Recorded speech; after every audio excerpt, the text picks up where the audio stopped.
नमस्कार दोस्तों, आपका स्वागत है मेरे YouTube channel learn code with Vasu में। आज हम सी प्लस प्लस के ट्यूटोरियल में आज हम पढ़ेंगे basic structure of C plus plus program कि सी प्लस प्लस के स्ट्रक्चर प्रोग्राम की बेसिक स्ट्रक्चर क्या होती है। बेसिक स्ट्रक्चर से मतलब बेसिकली ये होता है कि कोई भी प्रोग्राम अगर आप बनाते हैं तो उसमें कुछ चीज़ें फिक्स होती हैं। एक उसका फॉर्मेट होता है, तो उस फॉर्मेट के अकॉर्डिंग हमें प्रोग्राम करना पड़ता है। तो जो बेसिक स्ट्रक्चर होती है उसी प्लस प्लस की, वो किस तरीके से होती है, उसमें क्या क्या एसेंशियल पार्ट होते हैं जो हमें लगाने पड़ते हैं, उनका क्या मीनिंग होता है। जो भी हम बेसिक स्ट्रक्चर में जो भी वेरिएबल या फंक्शन हम यूज़ करते हैं उन सभी का एक स्पेशल मीनिंग भी होता है। तो उनका क्या काम है और क्या स्ट्रक्चर होती है, यह हम आज की क्लास में पढ़ेंगे। क्लास स्टार्ट करते हैं। तो basic structure of C plus program, structure of C program होता है जो हम प्रोग्राम बनाएंगे उसमें सबसे पहले होता है hash include iostream dot H, hash include conio dot H. तो what is hash include? Hash include क्या होता है? तो हैश इंक्लूड को कहते हैं preprocessor directive. Preprocessor directive का मतलब होता है जब भी कंपाइलर हमारे प्रोग्राम को एग्जीक्यूट करता है तो सबसे पहले वो चेक करता है कि आपके प्रोग्राम में कोई प्री प्रोसेसर डायरेक्टिव तो प्रेजेंट नहीं है। अगर कोई प्री प्रोसेसर डायरेक्टिव प्रेजेंट है तो सबसे पहले वो उसको अपने सोर्स कोड में इंक्लूड कर लेता है।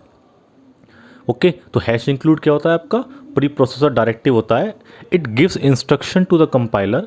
ये कंपाइलर को इंस्ट्रक्शन देता है कि इसके आगे जो लिखा हुआ है उसको अपने सोर्स कोड में इंक्लूड कर ले। जैसे hash include iostream dot H लिखा हुआ है तो इसका मतलब है कि हैश इंक्लूड इंस्ट्रक्शन देता है कंपाइलर को कि ये आईओस्ट्रीम डॉट एच ये जो फाइल है इसको अपने सोर्स कोड में इंक्लूड कर ले, ताकि जब प्रोग्राम को कंपाइलर एग्जीक्यूट करे तो इससे रिलेटेड जो भी फंक्शनलिटी है या इससे रिलेटेड जो भी फंक्शन जो भी एट्रीब्यूट्स हैं वो उसको मिल जाएं, उनका मीनिंग उसको पता लग जाए कि इसका मीनिंग ये है। तो हैश इंक्लूड क्या होता है? It is preprocessor directive.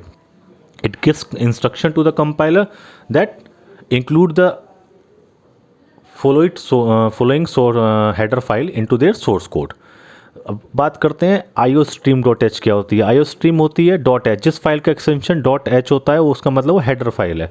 Header file क्या होता है? It is just like container, एक बॉक्स है। जैसे आप कहीं भी कोई चीज़ होती है मल्टीपल चीज़ों को एक जगह स्टोर करके रख देते हैं, उसको कंटेनर कहते हैं। ऐसे ही हेडर फाइल्स को भी कंटेनर की तरह ही हम कहते हैं। इसके अंदर क्या होता है, जो भी ज़रूरी चीज़ें होती हैं, ज़रूरी फंक्शंस होते हैं, ज़रूरी फंक्शनलिटी होती है, उन सभी को हमने ग्रुप करके एक बॉक्स के अंदर डाल दिया, that is called header file. तो आईओस्ट्रीम डॉट एच का मतलब होता है इनपुट आउटपुट स्ट्रीम, यानी कि इनपुट और आउटपुट से रिलेटेड फंक्शंस जितने होंगे वो सारे इस फाइल के अंदर लिखे होंगे। Okay, this is called header file. दूसरा होता है हैश इंक्लूड, ये ऊपर वाला ही है, pre processor directive conio dot H. Conio dot H भी मैंडेटरी फाइल होती है। हेडर फाइल, ये भी हेडर फाइल है, डॉट एच एक्सटेंशन है तो हेडर फाइल है। कोनियो का मतलब होता है console input output. Console input output का मतलब होता है कि जो आपके कंसोल के लिए से रिलेटेड फंक्शनलिटी होगी वो इसके अंदर लिखी होगी, like clear screen, get C H वगैरह, ये फंक्शन सब आपके इसके अंदर लिखे होते हैं। तो ये basic structure C plus plus के बेसिक स्ट्रक्चर में ये दो चीज़ें पहले होती हैं। और भी हेडर फाइल आप लगा सकते हैं, जैसे जैसे फंक्शनलिटी आप यूज़ करेंगे वैसे वैसे ही आपको हेडर फाइल उसके अंदर यूज़ करनी पड़ेगी। नेक्स्ट होता है void main.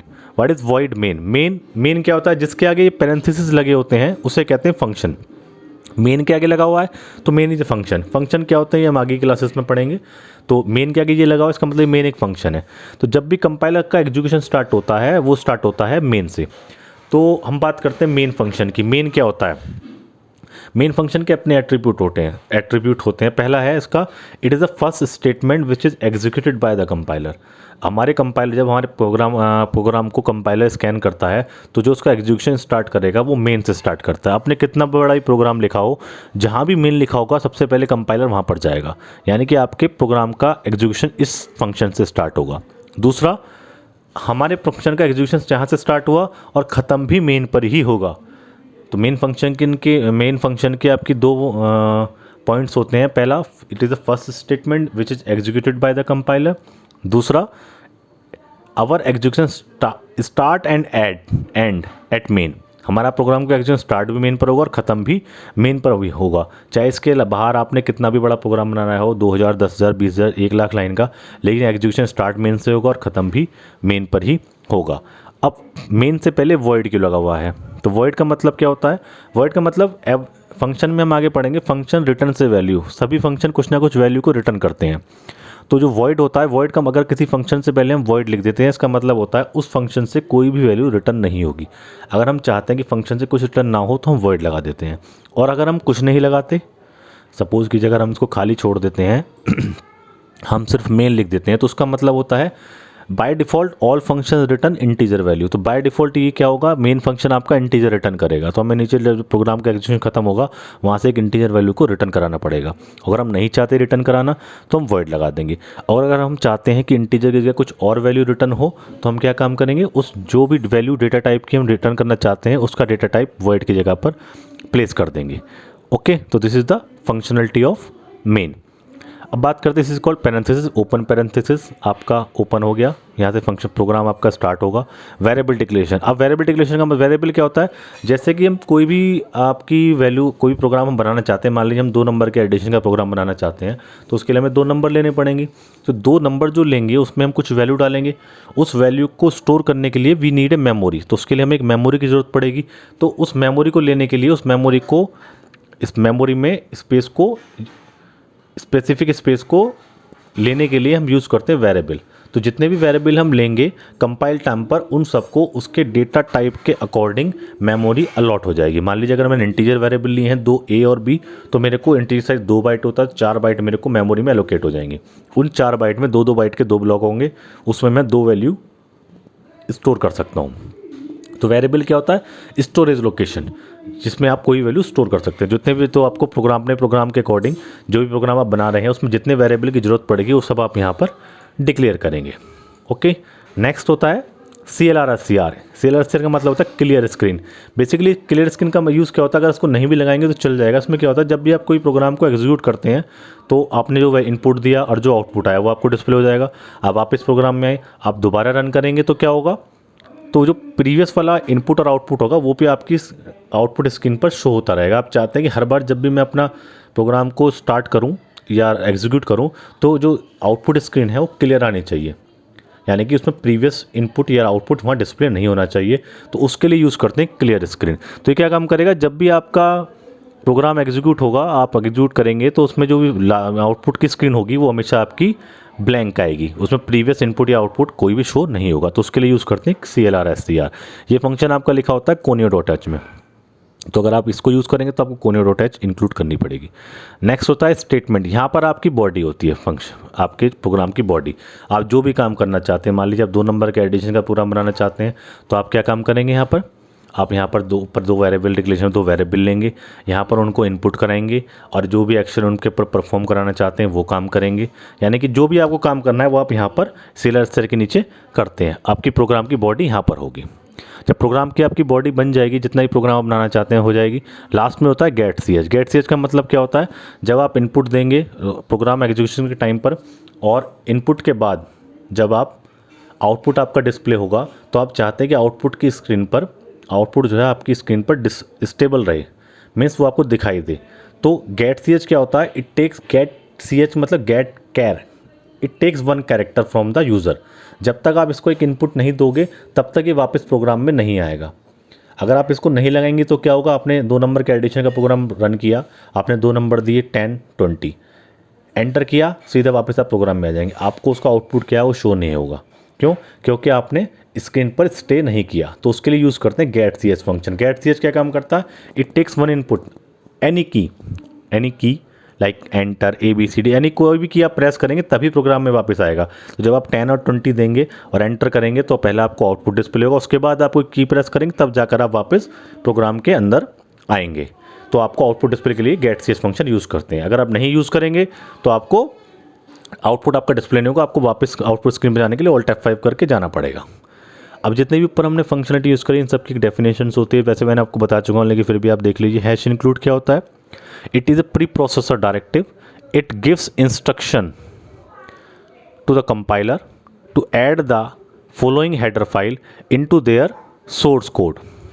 It is a preprocessor directive. It gives instruction to the compiler to add the following header file into their source code so that compiler can execute your program. तो जो भी scene, सी out वगैरह function आप use करते हैं, objects use करते हैं, उन सब की जो फंक्शनलिटी है वो किस तरह काम करेंगे, ये सब आपके हैश इंक्लूड के थ्रू हम हेडर फाइल को इंक्लूड करने के लिए यूज़ करते हैं।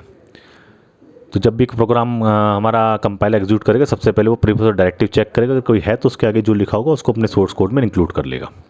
दूसरा होता है हेडर फाइल, जिस फाइल का एक्सटेंशन .h होता है वो हेडर फाइल होती है। A file which have .h extension is called header file. It contain the function which are already present in C++. ये आपके कंटेनर की तरह होता है, जो भी आपका फंक्शन प्री डिफाइंड है वो सारे हेडर फाइल में डिफाइन होते हैं और रिलेटेड फंक्शन के अकॉर्डिंग रिलेटेड हेडर फाइल होती है। जैसे मैथ से रिलेटेड फंक्शन हैं तो math.h में होंगे, इनपुट आउटपुट से रिलेटेड फंक्शन है तो IOStream में होंगे, आपके कंसोल से रिलेटेड फंक्शन है तो conio.h में होंगे। तो सभी की अलग अलग हेडर फाइल बनाई गई हुई हैं, तो जो भी फंक्शन आप जिस हेडर फाइल का आप यूज़ करेंगे उस हेडर फाइल को आपको इंक्लूड करना जरूरी होगा, तभी वो प्रोग्राम आपका एग्जीक्यूट हो पाएगा। नेक्स्ट होता main the main function of the program. It is the first statement which is executed by the compiler. यहाँ से आपका प्रोग्राम का एग्जीक्यूशन स्टार्ट होता है। Our program execution start and end at main. हमारे प्रोग्राम का execution start भी main से होगा और ख़त्म भी मेन पर ही होगा। वॉइड किसी फंक्शन से पहले, वॉइड का मतलब होता है it means function will not return any value, कि फंक्शन से कोई भी वैल्यू रिटर्न नहीं होगी। अगर आप चाहते हैं कोई रिटर्न करना तो वॉइड की जगह पर उस डेटा टाइप को लिख दीजिए जो आप रिटर्न कराना चाहते हैं, और अगर आप चाहते हैं कि फंक्शन से कुछ भी नहीं लिखते आप उससे पहले, तो बाय डिफ़ॉल्ट सभी फंक्शन इंटीजर रिटर्न करते हैं। नेक्स्ट होता है वेरिएबल, जो अपने variable declaration. Variable is a name given to a memory location, it is the basic unit of storage in a program. तो वेरिएबल क्या है, आपने कोई वेरिएबल डिक्लेयर कर दिया, वो आपको एक मेमोरी एलोकेट कर देगा according to the data type जो भी आपने उसका डिफाइन किया हुआ है। CLRCR it is used for clear the screen. ये स्क्रीन क्लियर के लिए यूज़ होता है, जब भी प्रीवियस आउटपुट आपको शो ना हो, आपको स्क्रीन हमेशा आउटपुट स्क्रीन आपको ब्लैंक दिखाई दे, इसके लिए CLRCR यूज़ करते हैं। getch it is use to take one input from the user. ये एक यूज़र से एक इनपुट लेता है ताकि आप आउटपुट स्क्रीन पर स्टे रख सकें। जब तक आप कोई की प्रेस नहीं करेंगे तब तक वापस आप आउटपुट स्क्रीन से प्रोग्राम के अंदर नहीं आएंगे। तो ये हमारी बेसिक स्ट्रक्चर होती है C++ के प्रोग्राम की, जिसको हम सभी प्रोग्रामों में यूज़ करते हैं। ओके, तो कोई भी प्रोग्राम अगर हम बनाएंगे, मान लीजिए मैं 2 नंबर के एडिशन का अगर प्रोग्राम बनाने लगूँ तो मैं वॉइड मेन करूँगा, वेरिएबल डिक्लेरेशन करूँगा, CLRCR करूँगा, स्टेटमेंट 2। तो हम देख लेते हैं 2 नंबर के एडिशन का प्रोग्राम किस तरह बनाएंगे अगर हमें बनाना हो तो। और वीडियो आपको पसंद आई तो लाइक एंड सब्सक्राइब करें, चैनल को सब्सक्राइब करें ताकि इस तरह की वीडियो आपको मिलते रहें और आप लैंग्वेज सीख सकें। और कमेंट सेक्शन में बताएं अगर कोई और टॉपिक पर आपको वीडियो चाहिए तो कमेंट सेक्शन में बताइएगा। मान लीजिए 2 नंबर के एडिशन का अगर हम प्रोग्राम बनाते हैं तो वो किस तरीके से बनाएंगे हम। तो हम सबसे पहले क्या करेंगे, हैश इंक्लूड IOStream, ये आपकी हेडर फाइल इंक्लूड हो जाएगी इसके अंदर। इसके बाद ऐसे ही हम यूज़ करेंगे हैश इंक्लूड conio.h, ये आपके उसके लिए होगी। अब हम करेंगे void main आपका हो गया फर्स्ट स्टेटमेंट, void main। इसके बाद आप 2 नंबर के एडिशन का आपको प्रोग्राम बनाना है तो हम क्या काम करेंगे, हम 2 वेरिएबल लेंगे इंटीजर टाइप के a, b। अब जब 2 नंबर के एडिशन का प्रोग्राम 2 नंबर हमने ले लिए, उनका रिजल्ट को स्टोर करना पड़ेगा, तो हमने एक और वेरिएबल ले लेते हैं c। वैल्यू इनपुट कराने के लिए सी आउट एक मैसेज दे देते हैं स्क्रीन के ऊपर, एंटर फर्स्ट नंबर, कि आप पहला नंबर इनपुट कराएं। ये मैसेज स्क्रीन पर डिस्प्ले होगा। अब पहला नंबर इनपुट करेंगे, कैसे करेंगे, इनपुट के लिए होता है आपका सीन, तो सीन हमने ए कर लिया। दूसरा होता है हमारा, दूसरा नंबर हमको इनपुट कराना है तो सी आउट करेंगे हम,